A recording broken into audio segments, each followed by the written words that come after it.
Hey, good morning, guys. Success coaches for Loving Heart Youth Services. We're going to talk a little bit today about least restrictive environment. And I know you guys have heard us talk about that here and there, but I wanted to get a little bit more insight on what that looks like in the day-to-day servicing and caring for our kids.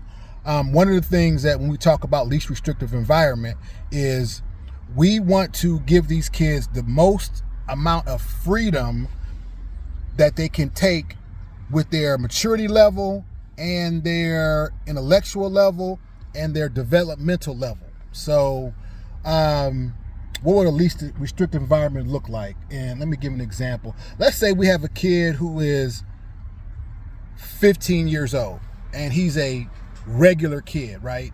He's on age, his IQ is where it needs to be for his age, and he says, hey, I like to go outside and ride my bike. That would be an example of and we would say, yes, that's a least restrictive environment, right? Because a normal 14, 15-year-old should know how to ride a bike. A normal 14 and 15-year-old should know how to stay safe, right? So that is a least restrictive environment. Let's kick it up a notch. Let's say now this same 13, 14, 15-year-old kid who has developmental disabilities, and maybe has an IQ of, say, 50, right? Which means they could run out in the street. They don't really have a sense of danger too much.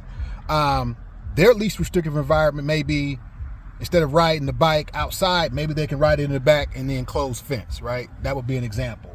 So we have to think about those things. Let's talk about another situation. Let's talk about a nonverbal autistic kid, for an example, right? And he has a habit of wanting just to pace back and forth, right? Back and forth. And that's his thing, and sometimes he likes to rock and, maybe even, kind of hit his head on on whatever the back support is, right? Now, in that situation, as long as he's not hurting himself, let him do that. That is a least restrictive environment. Now, if that same kid runs out the front doors running toward the street, then yes, you have to redirect him so he's safe. But again, as much as we can with least restrictive environment, we don't want to always want to be punitive, right? We don't always want to be penalizing. We want to use incentives.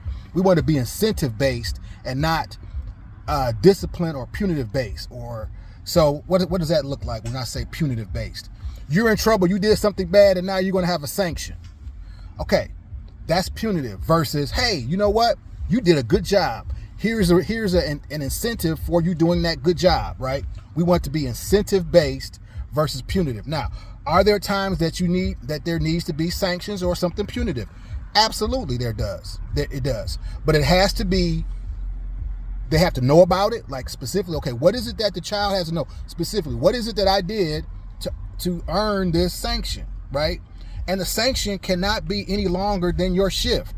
So let's say the sanction may be to remove his or her entertainment. So TV. Now, keep in mind, we do not take TVs out of kids' rooms.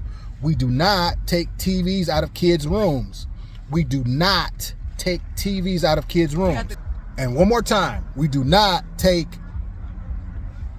TVs and devices out of kids' rooms. Why? Because it's a trigger for them. And now it makes the situation worse. So now what we've done with the televisions, the TVs, is we'll take the remotes. Okay, we'll take the remotes. And if you do that, please make sure that before your shift is over, I would say a half an hour before your shift is over, make sure that they get that back. Because again, we're trying to make it, as success coaches, we're trying to make it easier for the next shift, right? We want to make it easier for the next shift. Because just think about it. You don't want to come on shift and you got your kids all riled up. You don't want those kids to be riled up. You want them to be calm as much as possible, right? You want them to be where you guys, when you do that transition, where you guys can have some conversation without being bombarded by kids here and there, and this staff did this to me, it wasn't fair, and all that. We want any sanctions that we have, we want those sanctions to be completed by the end of the shift. Now, if we need to talk and there's something more serious, more egregious, then talk to your shift lead, who and you guys have a conversation about it, and we'll make a determination if we want that to be something longer, right? And then again, that's something that we're going to talk about. But again, no taking televisions, number one, right? And then number two, any sanction that you put in place has to last only as long as your shift. Okay, cannot go beyond shift. So you can't tell a kid your TV's going to be taken for a week. You can't do that. You can't do that's too long for them, and it triggers them, and we don't want them to be triggered. Next thing with that, let's say the same kid, again, 14, 15 years old, but has a 50 IQ, right? That means, again, can't control their emotions, babyfied, right? They may look like they're a 15, 16-year-old, but they're like basically a 3 or 4 year old. So 4-year-old, you got tantrums, temper tantrums they throw, whatever. So you tell them, clean up your room, and they start to tune up. I don't want to clean my room. And then they start tearing things up. Guess what? After that first time, when you see them escalating, just say, you know what, don't worry about it right now. We'll get to that later. As a matter of fact, in that situation, because they're starting to escalate, you might want to go in and start helping them clean the room yourself. Now, I can kind of hear the whispers in the background. I'm not paid to clean their room. Yes, we are. As success coaches, that's part of our job if we need to do that, right? Now, obviously, we want to encourage them and train them to be self-sufficient so they can clean their own rooms, absolutely.